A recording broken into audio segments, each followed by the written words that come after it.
बिस्मिल्लाहिर्रहमानिर्रहीम। अस्सलामुअलैकुम। BBC 11 headlines news से मैं हूँ सबा मुनीर। नाज़रीन, बात की जाए फलों के बादशाह आम के हवाले से तो आपको बताएं कि शदीद गर्मी के इस मौसम में फलों का बादशाह आम ब्लड प्रेशर के मरीजों के लिए इंतहाई मुफीद है और फलों के बादशाह का लक़ब पाने वाला आम बच्चों से लेकर बूढ़ों तक हर एक का मरगूब है। गर्मियों के इस मौसम को नापसंद करने वाले लोग भी सिर्फ इसलिए गर्मी के मौसम का इंतज़ार करते हैं कि इस मौसम में उनका पसंदीदा फल आम मैसर होता है, जबकि लोग आम को उसके बेहतरीन जायके की वजह से पसंद करते हैं। लेकिन इसके बेशुमार तिब्बी फ़वाइद भी हैं जिनमें से अक्सर लोग नावाकिफ़ हैं। आम में जिस्म के लिए नुकसानदेह फैट, कोलेस्ट्रॉल और सोडियम की मिकदार बहुत कम पाई जाती है।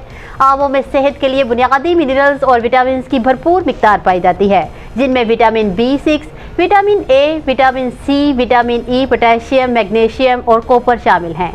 आम हाई ब्लड प्रेशर के मरीजों के लिए भी इंतहाई मुफीद फल है। न्यूज़ स्टूडियो से फिल वक्त इतना ही। मज़ीद तफसीलात और अपडेट्स के लिए देखते रहिए BBC 11 हेडलाइंस।